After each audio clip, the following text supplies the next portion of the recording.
Eles estavam condenados não porque fizeram mal, mas porque deixaram de fazer o bem.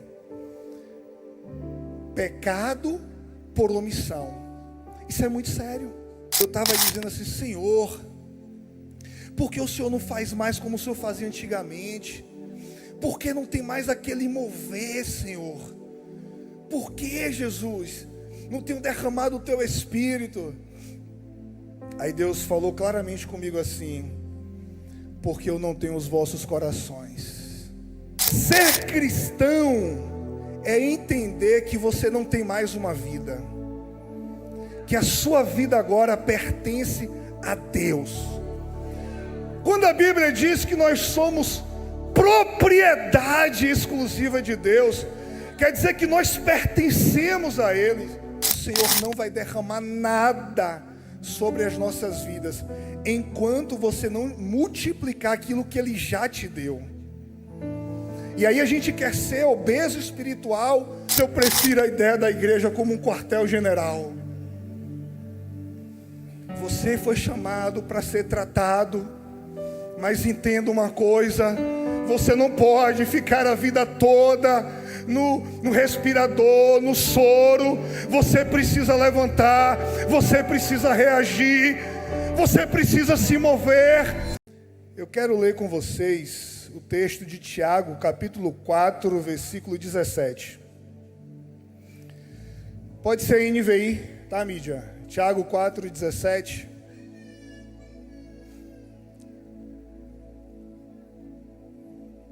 Diz assim: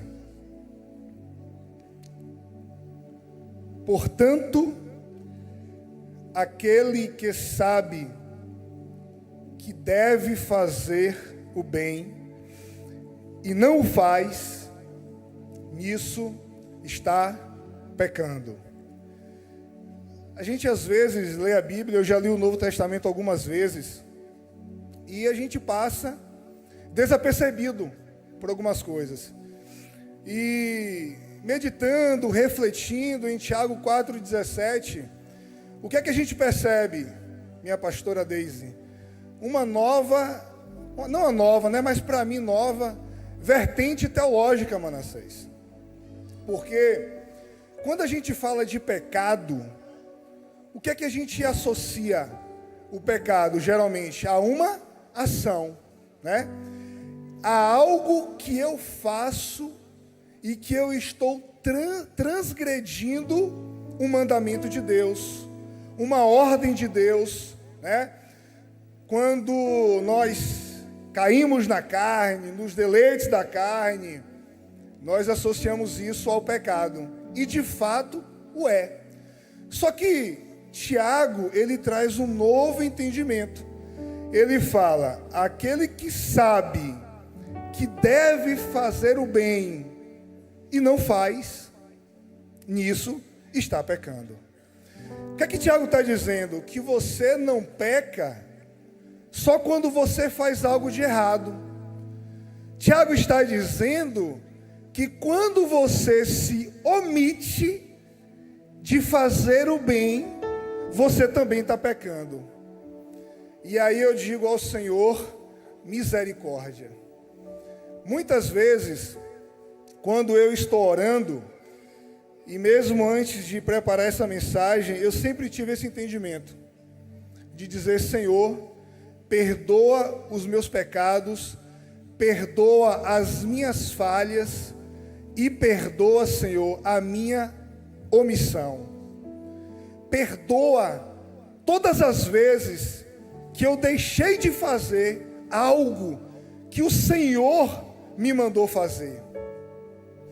E aí, para você ter uma tese teológica, não basta você fundamentá-la apenas em um versículo, né? Muitas heresias são feitas em cima disso. Ela tem que estar em confluência com toda a Bíblia, tem que estar em harmonia com toda a Bíblia. E aí eu comecei a observar algumas parábolas, alguns ensinamentos de Jesus sobre esse tema. E eu confesso para os irmãos que é algo extremamente pesado, que Deus quer que a gente reflita sobre isso que a gente cresça nesse tema e, sobretudo, que a gente possa avançar. Quando Deus nos traz um alerta, uma palavra, não é que Deus queira nos condenar. Deus quer justamente o contrário disso. Deus quer uma nova atitude, uma nova postura para que você não seja condenado. Manassés é advogado. Eu comecei a cursar direito também. Não concluí, mas a lei diz, Manassés confirma, que a ninguém é dado o direito do desconhecimento da lei. É isso mesmo?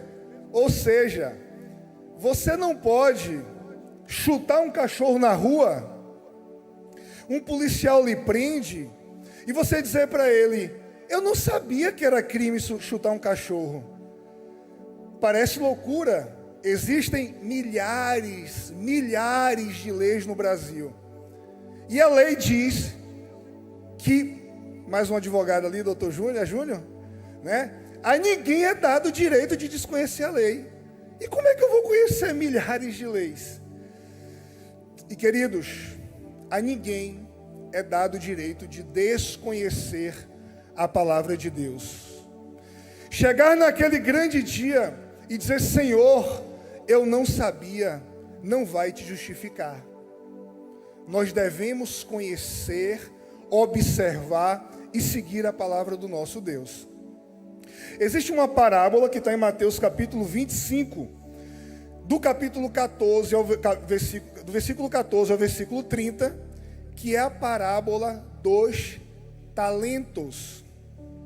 Na parábola dos talentos, fala acerca de um homem que foi viajar, e ele deu a um homem 5 talentos, a um servo.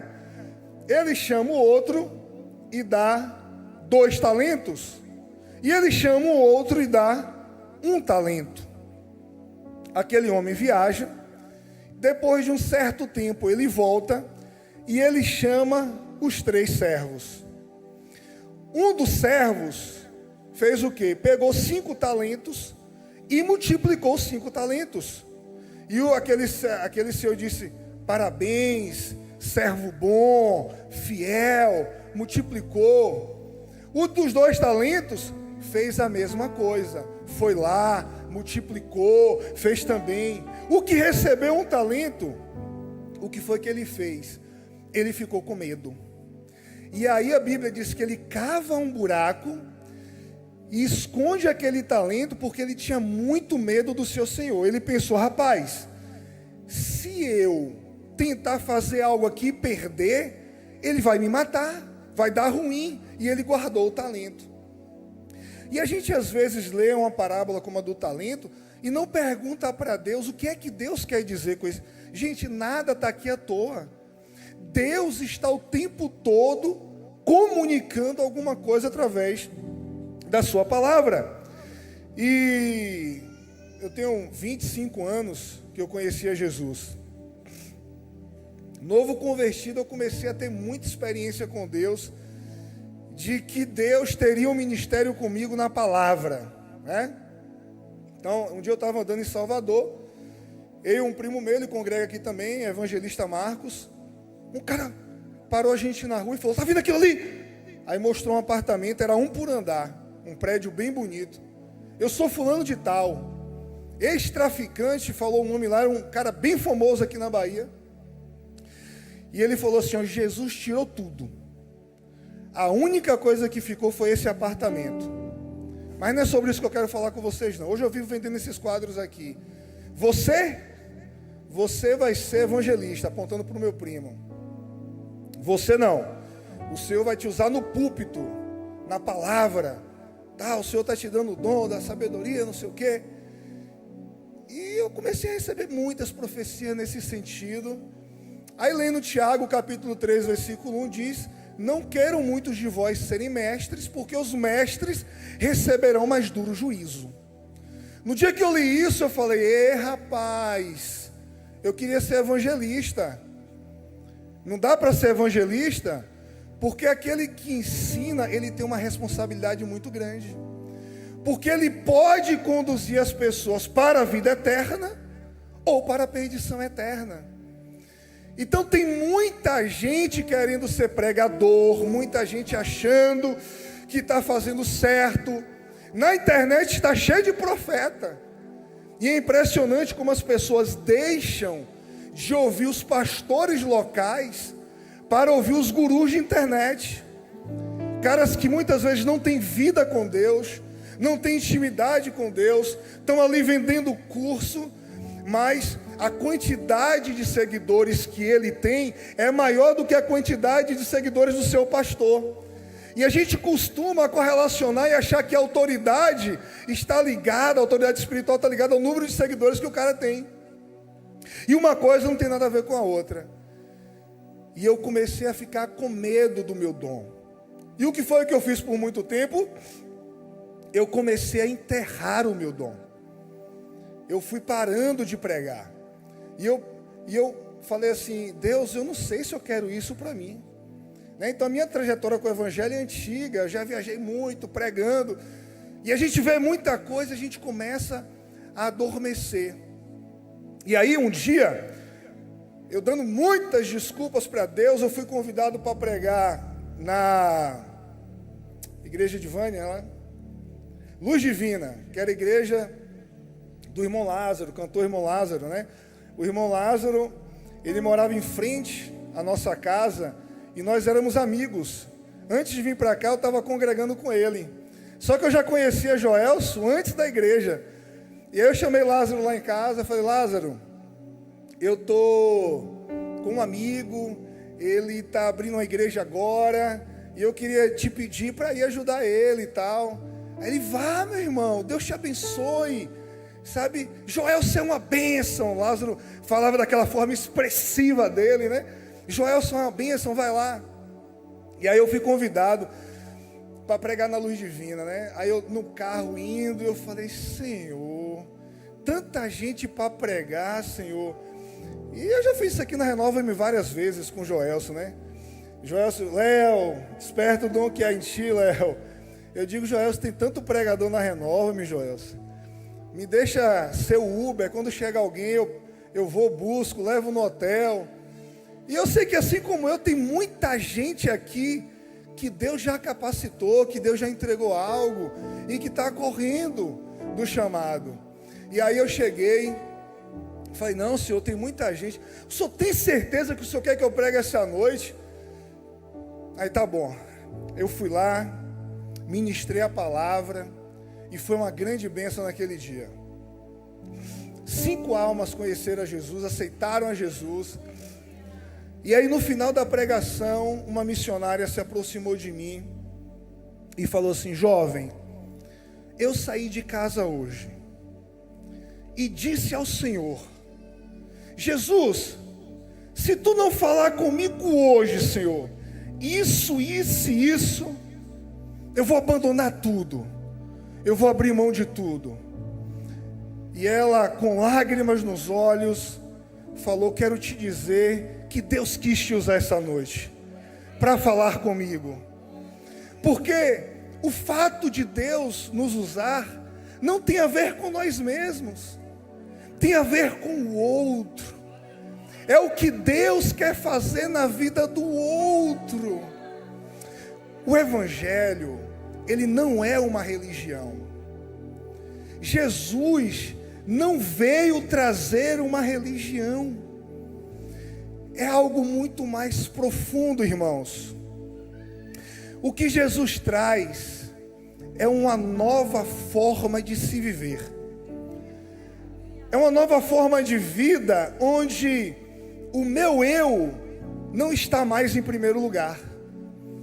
E eu louvo a Deus porque eu consegui obter esse entendimento ao longo da minha trajetória.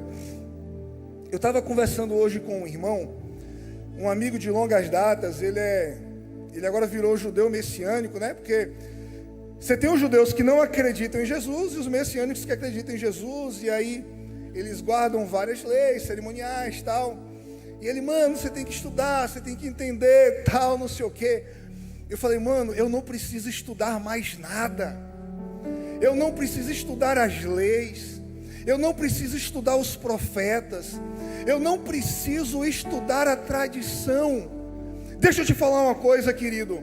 Se todas as Bíblias do mundo fossem rasgadas, queimadas, se nós não tivéssemos mais acesso à palavra de Deus, nós só precisaríamos saber de duas coisas. E não é eu que estou inventando isso.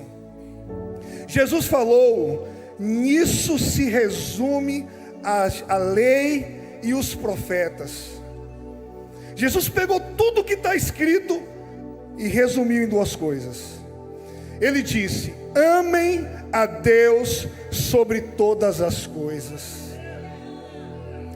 Ser cristão é entender que você não tem mais uma vida, que a sua vida agora pertence a Deus. Quando a Bíblia diz que nós somos propriedade exclusiva de Deus, quer dizer que nós pertencemos a Ele. Nós não andamos mais segundo o curso desse mundo. Nós não somos mais senhores das nossas decisões. Nós somos servos do Senhor.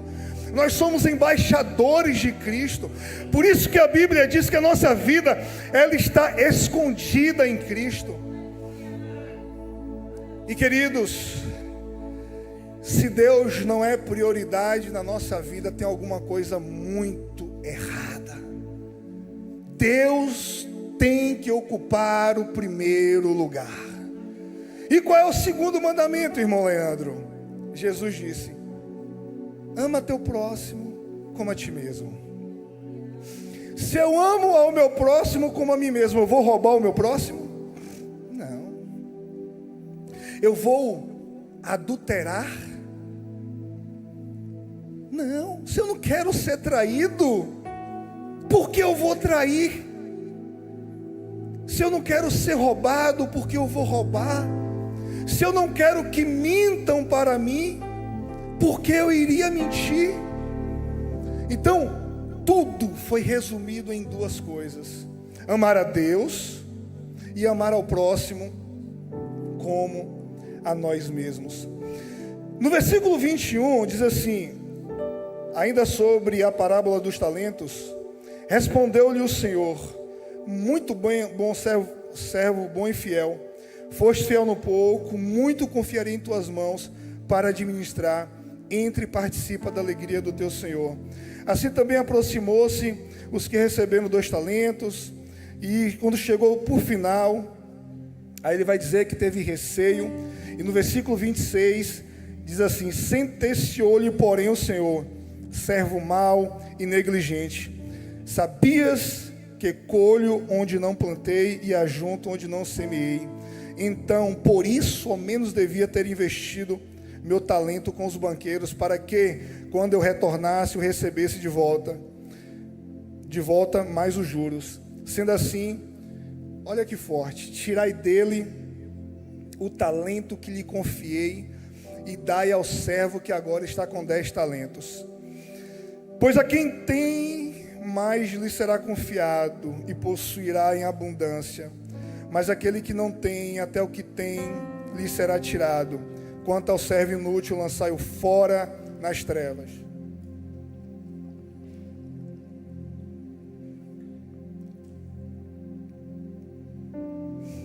Às vezes, nós estamos buscando um avivamento. E a gente ora, e a gente busca, a gente clama, e a gente pede a Deus. Eu estava na oração aqui, na madrugada, e eu estava dizendo assim: Senhor, por que o Senhor não faz mais como o Senhor fazia antigamente? Por que não tem mais aquele mover, Senhor? Por que, Jesus, não tem derramado o Teu Espírito? Aí Deus falou claramente comigo assim: porque eu não tenho os vossos corações. A verdade é que nós estamos ocupados com muitas coisas. Nós estamos buscando muitas coisas. E aquilo que sobra, eu dou a Deus. Somos uma geração de crentes que, se der na previsão que vai chover, a pessoa já não vem para o culto. a pessoa não se move. E a gente quer mais de Deus, mais de Deus, mais de Deus. E a verdade é que o Senhor não vai derramar nada sobre as nossas vidas enquanto você não multiplicar aquilo que Ele já te deu. E aí a gente quer ser obeso espiritual. Eu quero poder, eu quero dom. Para quê? Se a gente não está usando o pouco que a gente tem. E eu ficava orando parecendo um palhaço, dizendo: ah, Senhor, me dá dons espirituais. Por quê? Por quê? Por quê? Mas eu não queria pregar. Eu não queria me expor. Porque pregar requer tempo de oração, requer tempo de preparação de palavra, é uma renúncia, é um sacrifício, é deixar de fazer algo. A obra de Deus vai gerar isso em nós. Mas e daí? Eu preciso entender que essa é a minha prioridade. E aí tem muita coisa que é travada na vida da igreja, porque a igreja não entendeu que a igreja é um rio. Cada crente precisa entender que ele é um rio. Então, você percebe que o muito não é conquistado. Ah, não é porque eu sou bom que eu tenho muito. Ele fala assim, ó: seja fiel no pouco e sobre o muito te colocarei. É Deus quem coloca no muito. Mas para Deus colocar no muito, eu preciso ser fiel no pouco. E aí a gente tem um ditado popular que diz assim, ó: farinha pouca, meu pirão primeiro. E aí a gente começa a reter as coisas, porque a gente olha para as circunstâncias, e a nossa fé não está num Deus que pode suprir tudo. A gente confia na nossa capacidade. A verdade é, queridos, todos nós que estamos aqui recebemos alguma coisa do Senhor. Deus não chama ninguém para ocupar banco de igreja. Nós precisamos entender a igreja como um organismo vivo, onde você é uma célula viva ou você é uma célula morta. E quem não está trabalhando está dando algum tipo de trabalho. Então, existe uma responsabilidade. Eu entendi. Deus falou para mim: Leandro, eu não vou aceitar as suas desculpas. Eu ouvi isso do meu Deus, eu tremi. E eu aprendi que aquele que é bom em dar desculpas não é bom em mais nada. E nós não estamos, não, porque a correria, porque o trabalho, porque a faculdade, porque a doença, porque não sei o quê. E a gente vai deixando o dom adormecido. E a gente vai deixando a obra de Deus para depois. Desperta o dom que há em ti. Irmãos, isso é sério. Nós, eu, você, iremos prestar conta de tudo que Deus nos confiou. Um dia você estará diante do Eterno, e Ele vai dizer assim: eu te dei esse dom, que era para você servir no corpo de Cristo, e agora? Eu passei 10 anos afastado do Evangelho, e nesses 10 anos eu cheguei a ter nojo de crente, de igreja. Eu não queria passar na porta de igreja. Para mim, crente era um bicho chato. E aquele negócio, sabe? Porque eu imaginava que a igreja era um lugar de gente boa, de gente santa. E eu imaginava que eu ia receber amor na igreja, que eu ia receber carinho, que eu ia receber afago. E ao contrário disso, eu só recebi pancada. É gente falando da vida do outro, né? É gente com inveja do outro, é gente querendo ser mais bonito do que o outro, é gente com disputa de poder, disputando espaço com o outro, é gente que com ego lá em cima. E aí eu falei: velho, isso aqui tá tudo diferente. Quem já ouviu falar de Mahatma Gandhi? Já ouviram falar de Mahatma Gandhi? A história dele é muito interessante, né? Ele trabalhou ali com a liberdade da Índia, por conta do domínio dos britânicos.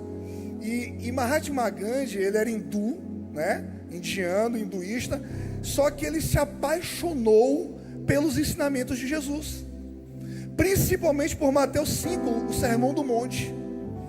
E aí, ele vai a uma igreja, só que quando chegou lá, uma igreja na África do Sul, ele foi rejeitado pelos irmãos, porque ele era negro, e a igreja, provavelmente feita por americanos, ficaram com racismo com ele.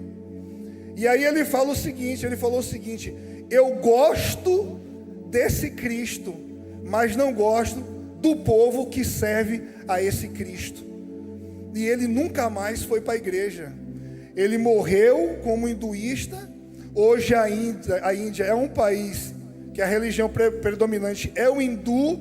E eu fico me perguntando se alguém tivesse sido cristão no dia que Mahatma Gandhi foi naquela igreja, talvez a história da Índia fosse diferente.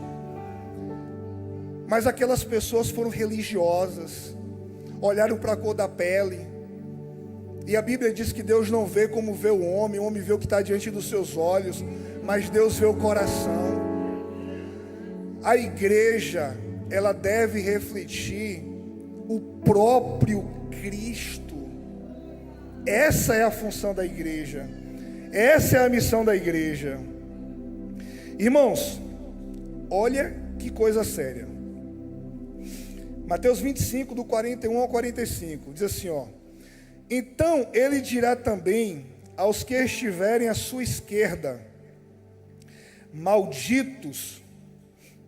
Olha que forte, isso aqui foi Jesus falando, tá? Apartem-se de mim para o fogo eterno, preparado para o diabo e os seus anjos. Por quê? Ele falou: eu tive fome e vocês não me deram de comer. Eu tive sede e vocês não me deram de beber. Eu fui estrangeiro e não me acolheram. Necessitei de roupas e vocês não me vestiram. Estive enfermo e na prisão e vocês não foram me visitar. Eles também responderão: Senhor, quando foi que te vimos com fome, ou com sede, ou estrangeiro, ou necessitado de roupas, ou enfermo, ou na prisão, e não te ajudamos? Jesus responde: digo a verdade, o que vocês deixaram de fazer a um destes pequeninos, a mim me deixaram de fazer. Ou seja, eles estavam condenados não porque fizeram mal, mas porque deixaram de fazer o bem. Pecado por omissão. Isso é muito sério. Como nós estamos agindo como igreja? Como nós estamos nos comportando como igreja do Senhor? Às vezes a dificuldade não está longe, está no irmão do lado. Às vezes uma pessoa que caminha com você, às vezes um vizinho. E o Evangelho é a total expressão do amor de Deus, que deveria ter sido alcançada em nossas vidas e duplicada. Está aí 1 João 2,6, aquele que diz que está nele, deve andar como ele andou. Ou seja, eu digo que eu estou em Jesus, mas eu não ando como Jesus andava. Esse dia na internet eu vi um testemunho de uma pessoa que estava orando e pedindo uma experiência, e ela fala que o próprio Jesus apareceu para ela. E alguém pode dizer: não, isso é mentira, é impossível. Não. Hebreus capítulo 13, versículo 1 e 2, diz que a gente não deve desprezar a hospitalidade, porque alguns, sem saber, hospedaram a anjos.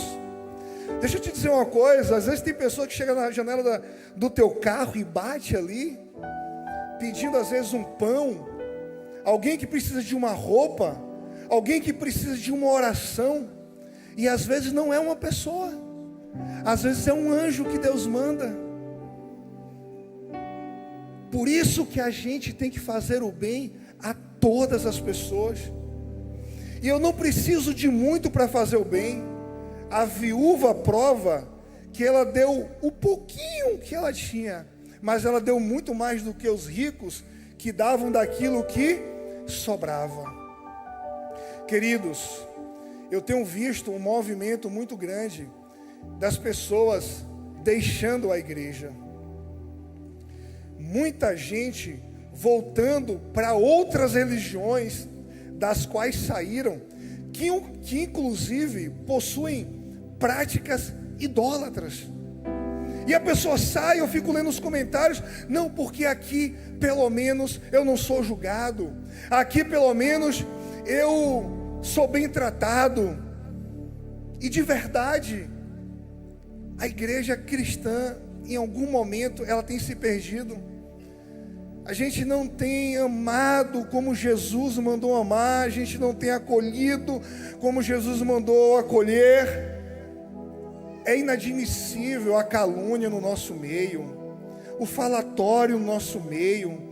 Como é que um crente pode julgar uma pessoa por algo que ela fez? Que evangelho é esse? Para mim não me interessa se você estuprou, se você roubou, isso não importa quem você era. 2 Coríntios 5,17 diz que aquele que está em Cristo é uma nova criatura. As coisas velhas já se passaram. Teve um dia que eu fiquei sabendo que uma irmã aqui da igreja falou, não, esse irmão há 10 anos atrás adulterou. Eu falei, ela está doida? Eu adulterei? Não. Eu vivia na prostituição, diga ela para falar a história direito. Eu torturava gente, eu dava tiro em gente. Eu longe de Jesus não prestava não. Manda ela contar a história direito. Agora diga a essa irmã que para falar de mim hoje vai ter que mentir. Porque a partir do momento que eu encontrei Jesus Cristo, eu abandonei o pecado, eu sou uma nova criatura. É isso que o evangelho faz. Deus muda, Deus transforma. O Senhor veio para os doentes e não para os sãos. Os religiosos colocam a conduta acima do amor, mas Jesus amava as pessoas independente de suas condutas. Jesus se misturava com as pessoas, Ele estava com as pessoas, Ele era a expressão máxima da paz, do amor de Deus. Era gostoso ouvir Jesus, porque Ele não tinha uma palavra de condenação, Ele tinha uma palavra de salvação. Venham a mim, eu vos aliviarei, né? Eu vou tirar esse fardo que vocês estão. E às vezes as pessoas estão na igreja, uma tentando destruir a outra, uma competição idiota, que não leva para lugar nenhum. Queridos, nós temos que nos acertar aqui, porque todos iremos compartilhar do mesmo céu. Todos nós iremos sentar na mesma mesa com o Senhor. Nós não devemos nos omitir. Nós devemos entender que Deus nos chamou para uma missão. A igreja, você que está aqui, devemos parar de vitimismo, de achar que nós somos fracos, que nós não podemos vencer. Ai, irmão, porque esse pecado é muito difícil de vencer. Eu concordo, e digo mais, seria impossível você vencer sozinho. Mas quando você diz que não pode vencer algo hoje, você está comunicando que você não tem o Espírito de Deus. Queridos, Efésios capítulo 3, versículo 10, diz que a multiforme graça de Deus é conhecida através da igreja.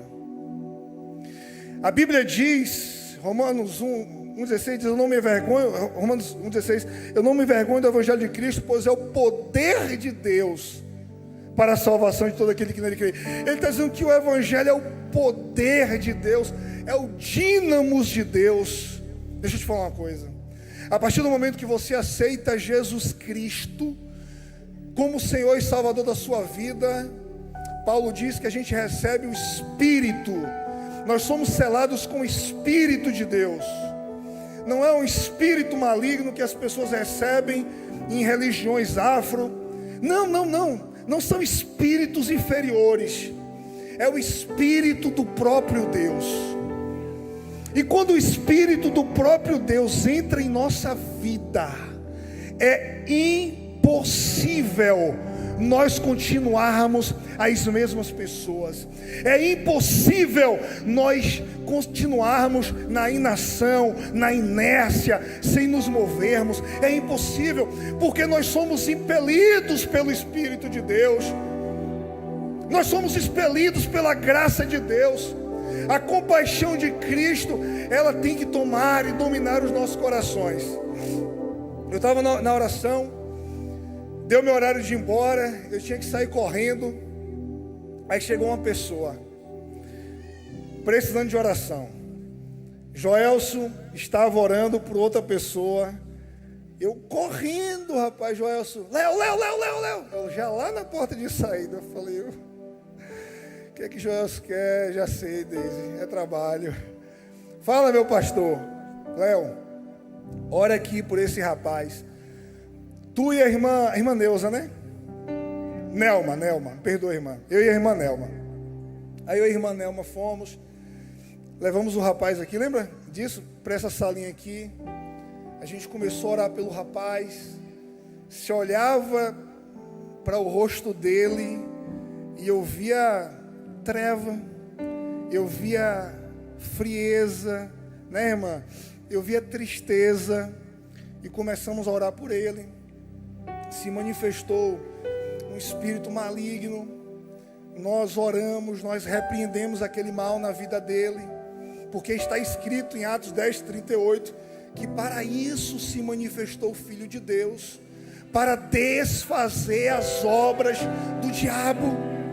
E lá não fala que são algumas obras, são todas as obras. Não importa o que o diabo está fazendo, não importa quantos demônios se levantem, através da oração nós podemos combater. E eu vou dizer uma coisa para você: o maior objetivo do diabo é nos dividir. O maior objetivo das trevas é nos separar.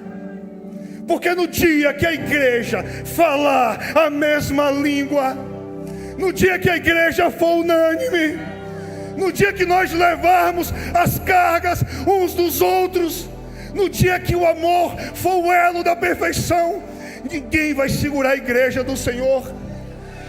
Não existe, queridos, aqui ninguém melhor do que ninguém. Um é um braço, outro é a perna, outro é o olho. Todo mundo tem o seu papel. A Bíblia diz: cada um permaneça na vocação em que foi chamado. Se Deus te chamou para servir no estacionamento, seja o melhor lá. Se foi no ministério de mulher, de criança, não importa. Dá o teu melhor onde Deus te colocou, porque Deus vai honrar e Deus vai fazer. E aquele jovem, com aquela cara destruída de tristeza, Deus tocou no meu coração só para abraçá-lo. Eu abracei ele e falei: Senhor, transmita agora o seu amor que está na minha vida para a vida dele, Senhor. Que ele sinta o teu amor, que ele sinta a tua paz. E eu comecei a orar por ele. Aquele dia, irmã, foi um divisor de águas para mim. Algum tempo depois, eu encontro esse homem. Ele estava saindo do culto, ele estava ali, próximo àquela pilastra. Ele me chama, fala: tudo bom, irmão? Eu falei: ô rapaz, tudo bom, como é que você está? Ele olhou para mim e falou assim: eu só quero te dizer que a oração que vocês fizeram mudou a minha vida. Eu não sou mais o mesmo. O peso saiu. Eu vivo uma nova vida.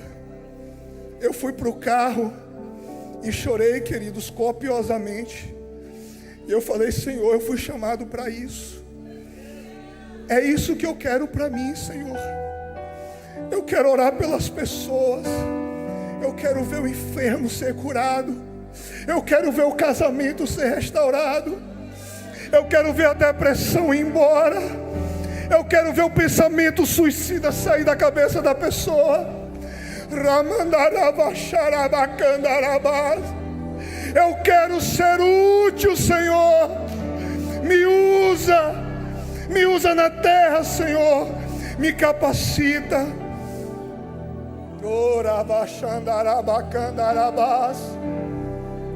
E Deus confirmando no meu coração: é para isso que eu te chamei, filho. É para isso que eu te chamei. Ninguém está aqui à toa. Você é uma bomba na mão de Deus. Não guarda aquilo que o Senhor colocou em tua mão. Ah, Leandro, mas vão falar de mim, não importa. Ah, mas tem uma pessoa me perseguindo, não importa. Ah, Leandro, eu não estou tendo oportunidade, ela vai chegar. Seja fiel no pouco, que sobre o muito o Senhor te colocará. Eu gosto da ideia da igreja como um hospital. É legal. Mas eu prefiro a ideia da igreja como um quartel-general. Você foi chamado para ser tratado, mas entenda uma coisa: você não pode ficar a vida toda no respirador, no soro.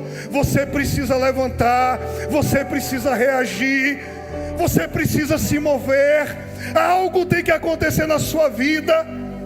Todas as vezes que eu estou com algum tipo de dor, aí às vezes você está naquela correria, aparece alguém para me orar, ou uma oportunidade para me pregar, e toda vez que eu prego, eu saio, minha pastora, mais forte, a dor vai embora, e Deus fala comigo: Leandro, é sarando os outros que eu te saro, é cuidando dos outros que eu cuido de você.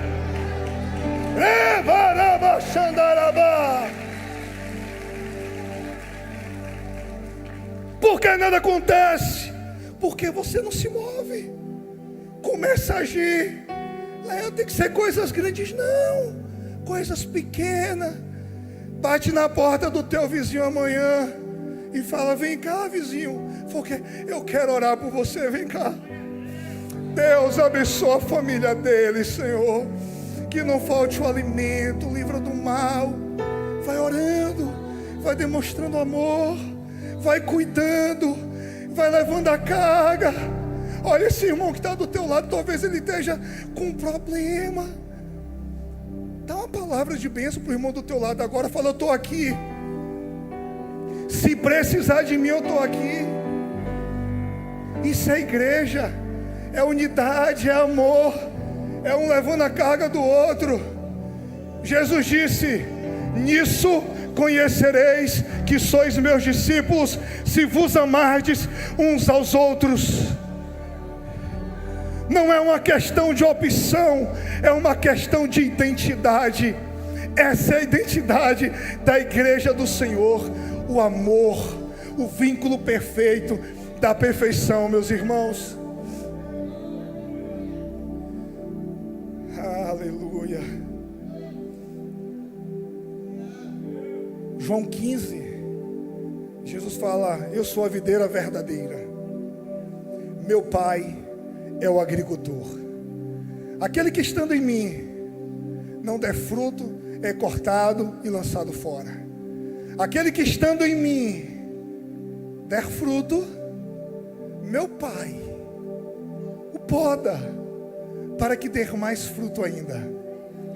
Você tem noção do que Jesus está dizendo? Deus está dizendo o seguinte: se você não fizer nada, se você não se mover, se você não acrescentar nada, você vai ser tirado e você vai ser lançado fora. Mas se porventura você der algum tipo de fruto, o próprio Deus não vai mandar um anjo. Jesus não disse. Jesus falou assim: o meu Pai vai podá-lo. Jesus está dizendo assim: ó, haverá uma visitação do Eterno. Aqueles que trabalham, aqueles que se disponibilizam, são visitados pelo próprio Deus. E aí você não entende porque essa pessoa só cresce, cresce, cresce, cresce, porque é a mão de Deus na vida da pessoa. Quem gostaria de ser visitado pelo próprio Deus? Só depende de você. Todos nós temos a mesma possibilidade. Não peque por omissão. Que a partir de hoje você seja uma dinamite na mão do Senhor. E aí você vai ver um monte de área que está travada na sua vida começar a destravar. Porque Deus cuida de quem cuida da obra dele. Mateus 6,33 diz o quê? Busquem em primeiro lugar o reino de Deus, e todas as demais coisas serão acrescentadas. O reino de Deus está sendo a minha prioridade? Não, Leandro, eu estou correndo para o meu trabalho. Está errado. Primeiro é dedicação total ao reino de Deus, as vidas, as pessoas, amando o Senhor. Mas eu estou fazendo isso e... calma. Você está na escola de Deus, Deus está te preparando, Deus está te fortalecendo. Vai chegar um momento que vai acontecer, e quando acontecer vai surpreender muita gente. O Evangelho não é sobre você, o Evangelho é sobre o outro. Quanto mais você investir na vida do outro, Deus vai investir na sua vida. Amém? Deus abençoe, queridos. Em nome de Jesus Cristo, nosso Senhor.